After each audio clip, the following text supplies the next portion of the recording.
Welcome back to Chat Like a Native, everybody. You know we're all about unlocking those secrets to sounding like a natural English speaker. That's right.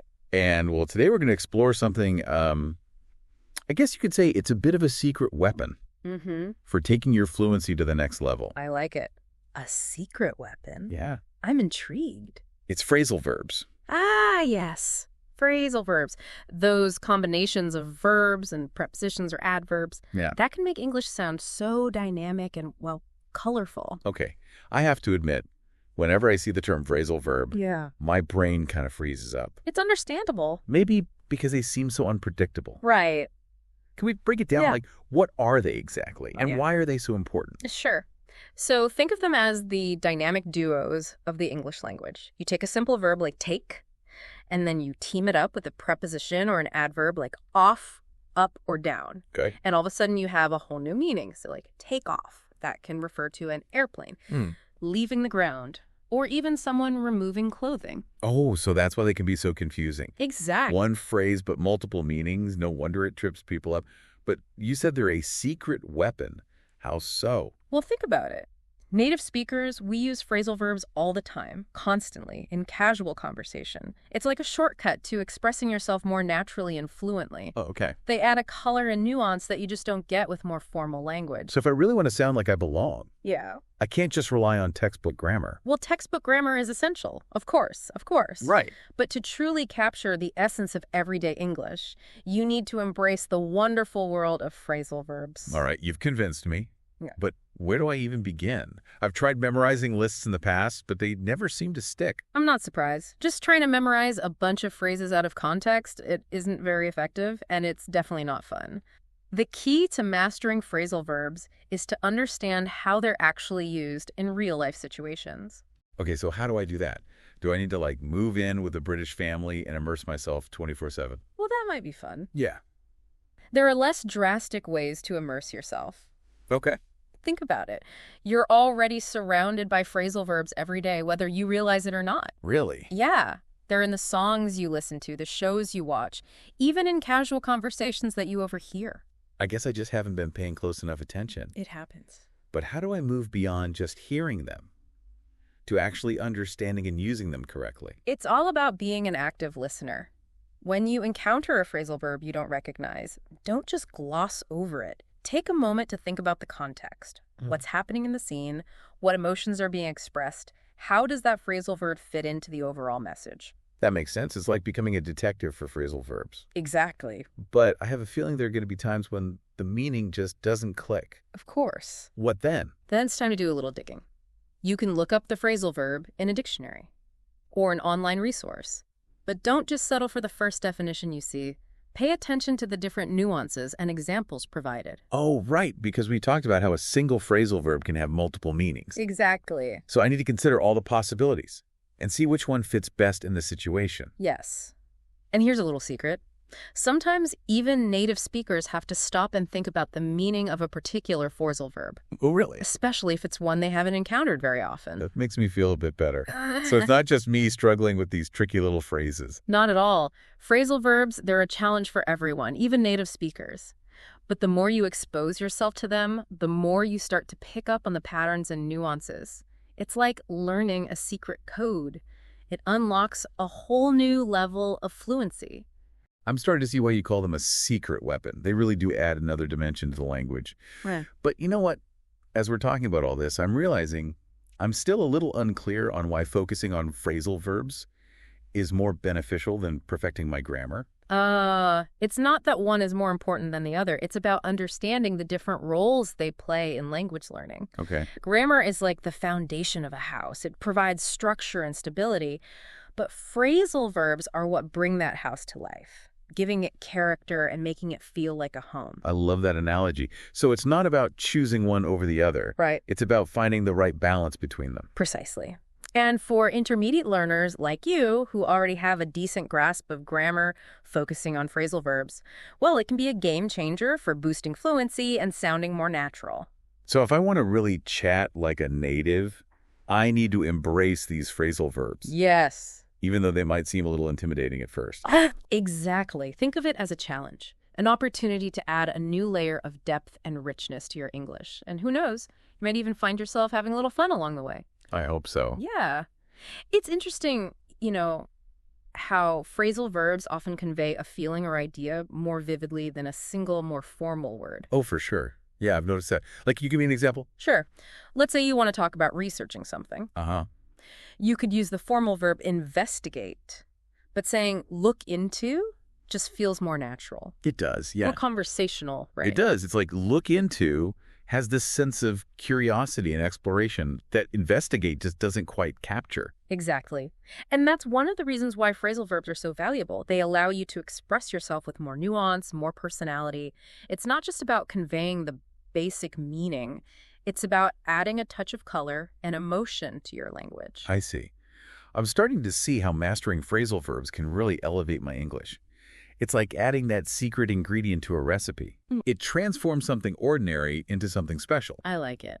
But I have to admit, the thought of learning all these different combinations, it feels daunting. Are there any strategies that you recommend for making the process a bit easier? Absolutely. One of the best ways to learn phrasal verbs is to break them down into categories based on their meaning or function. Okay. So, for example, you could have a category for phrasal verbs related to movement, like get up, go out, or run away. Or you could group them by theme, like phrasal verbs related to communication, such as speak up, talk over, or listen in. Oh, that's a great idea. It's much easier to remember things when they're organized in a way that makes sense. Exactly. It's like creating a mental filing system for phrasal verbs. Right. Are there any other tips? Another helpful strategy is to focus on phrasal verbs that are frequently used in the topics that you're most interested in. So, for example, if you're passionate about, let's say, business, you might want to learn phrasal verbs related to finance or marketing or negotiations. That makes perfect sense. It's like tailoring your phrasal verb learning to your own personal needs and interests. It's about making it relevant to your life. What about resources? Are there any websites or books or apps you recommend for phrasal verb practice? Oh, there are tons of great resources out there. Websites like English Club, the BBC Learning English website, they have excellent sections dedicated to phrasal verbs. You can find quizzes, exercises, and even video lessons that break down the meanings and usage in a really clear and engaging way. Quizzes and games, those are always a good way to make learning more fun. Absolutely. It takes the pressure off and allows you to experiment with the language in a more relaxed environment. Any other suggestions? Well, for those who prefer a more visual approach, there are some fantastic visual dictionaries and apps out there Oh, cool. that illustrate phrasal verbs with images and animations. These can be particularly helpful for visual learners who struggle with just memorizing definitions alone. That sounds really helpful, especially for those phrasal verbs that have multiple meanings. Right. Seeing the different contexts visually can really help to clarify things. Absolutely. And don't underestimate the power of good old-fashioned flashcards. Oh, yeah. They might seem a bit basic, but they're a tried and true method for memorization. The key is to use them actively, not just passively flipping through them. Write example sentences, create your own definitions. You can even draw little pictures to help you remember the meanings. I like the idea of making them more interactive and personalized. It's about engaging with the material in a way that works best for you. And speaking of engagement, what about practicing phrasal verbs in real conversations? I know we talked about immersion, but sometimes it can be nerve-wracking to actually use them in front of native speakers. Do you have any advice for overcoming that fear? Of course. The key is to start small and gradually build up your confidence. Don't try to force yourself to use every phrasal verb you learn in every conversation. Instead, focus on incorporating 1 or 2 new phrasal verbs each day into your conversations. That sounds like a manageable goal. It's about taking baby steps and not putting too much pressure on yourself.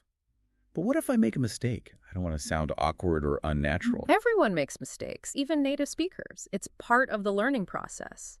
The important thing is to not let the fear of making mistakes hold you back. Embrace those moments as opportunities to learn and grow. That's a great reminder. It's about focusing on the progress, not the perfection. But what about those situations where I'm just not sure which phrasal verb to use?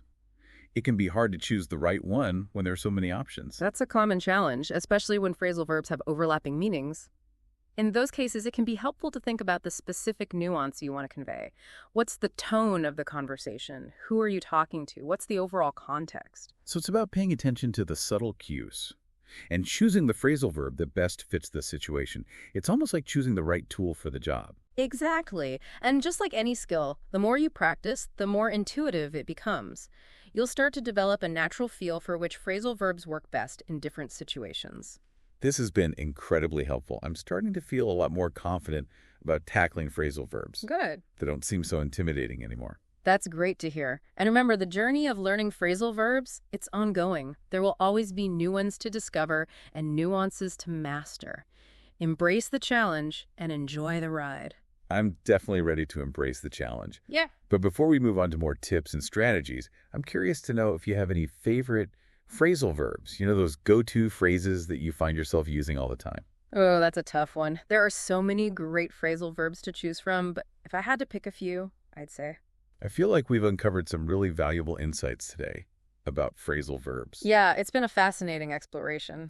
I used to think phrasal verbs were just these random combinations of words that native speakers, kind of threw around to confuse us learners. I can see how it might feel that way at first, yeah.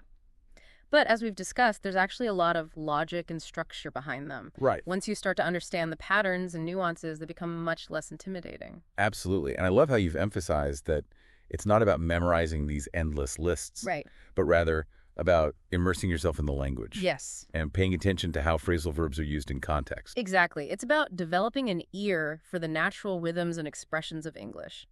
And the more you listen, read, and speak, the more those phrasal verbs will start to sound familiar and feel natural to you.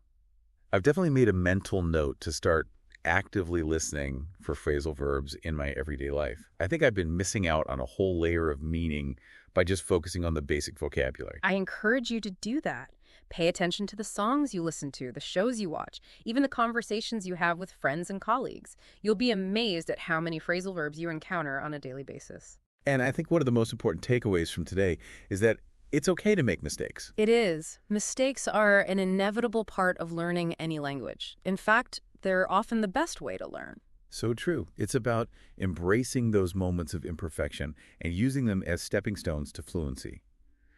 And speaking of fluency, do you have any final tips for our listeners who are eager to start incorporating more phrasal verbs into their conversations? Well, first and foremost, don't be afraid to experiment. The more you use phrasal verbs, the more comfortable you'll become with them. Start by picking a few that you feel confident with and try using them in different situations. Yep. Really try to work them into your daily conversations as much as possible. And I think it's also important to be patient with yourself. Learning phrasal verbs is a journey, not a destination. Absolutely. It's a process that takes time and practice, but the rewards are well worth the effort. So keep listening, keep practicing, and most importantly, keep having fun with the English language. Well said. I think that's a perfect note to end on. Thanks for joining us on Chat Like a Native, where we help you unlock the secrets to sounding like a natural English speaker. It's been a pleasure. Until next time, keep those phrasal verbs flowing.